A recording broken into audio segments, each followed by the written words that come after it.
players to ever do it.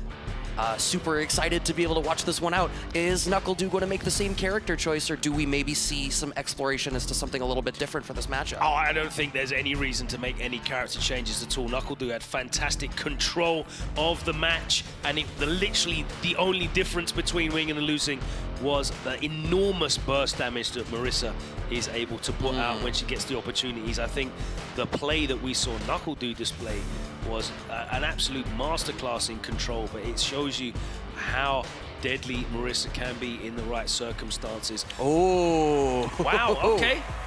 All right, I thought there was no reason, but NuckleDu obviously did think there was a reason, so this is going to be an interesting one. Yeah, definitely intriguing. Maybe wants to be a little bit scrappier, a little bit molly. I know we've been talking to some of the Saudi players, talking about Marisa. The threat of having a powerful low is valuable. Maybe that's something that he's considering? I mean, for me, this is really, it's a fascinating choice, because I think, you know, if you ask BigBird, he'll be very happy to play against a character whose entire win condition is being up close and personal and near you. That works greatly in Marisa's favor, so we'll find out whether NuckleDu can swarm or if BigBird is going to say that you're trapped in here with me. In a moment, it looks like NuckleDu is trapped in there with BigBird. But he's in burnout now. Yeah, and you can see that NuckleDu wants to get in. I think Cammy does such a great job of really keeping you locked down once you're burnt out, and here we see exactly why. Are we going to have the damage to be able to close this one out? Oh yeah, with another drive rush cancel. No, what an unfortunate drop, but the neutral jump catches the throw tech out of BigBird. NuckleDu manages to salvage the round despite the drop.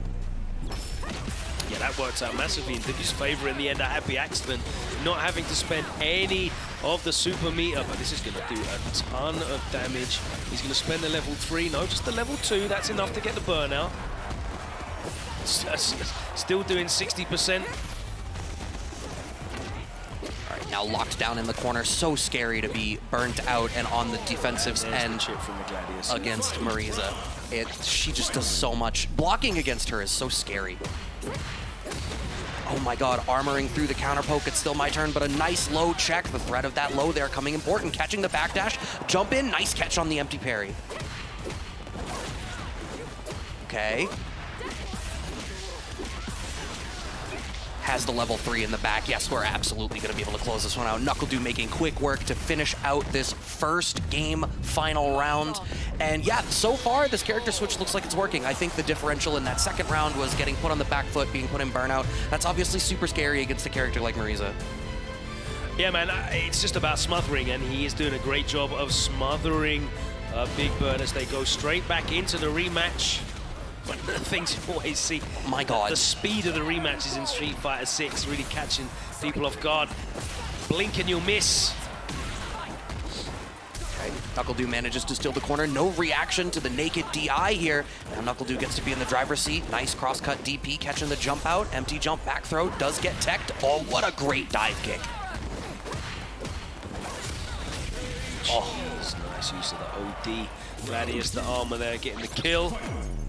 That's, I think, the second time we've seen that interaction now, too, and it's really seeming like the threat of dive kick is a little bit weaker. NuckleDu almost feels like he's forced to use it as a throw bait option. Oh, yeah, absolutely. As I said, you know, every time you get into Marisa and you're at minus frames, definitely a bad time for you. But as long as NuckleDu can keep these interactions and exchanges in his favor, which he's going to do here, close it out without having to spend any of that super gauge and a perfect. Puts him at set point.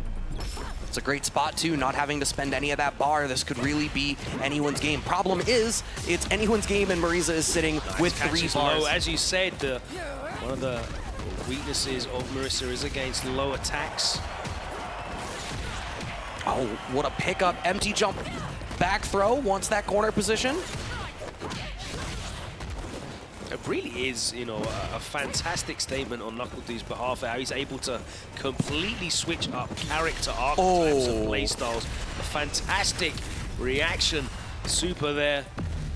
The level 3 is not going to burn out, but it's going to do a big chunk, a nice life lead, but we know that doesn't mean anything. Yeah, I mean, well, the fact that BigBird has so little drive gauge here actually makes a monumental difference. Now, both of them in burnout, I feel like as much as Marisa can do a bunch of damage. She generally needs, and there we go. I was going to say, she generally needs drive gauge to get access to that huge 60, 70, 80% damage that we do see her output. And that time, NuckleDu closing out the win, but as we said before the set, doesn't really affect any of the final positions in this Group E, and BigBird will still go out at the top, tied with 5-1 record, but he has got a far superior game differential, and that will see him go out as first.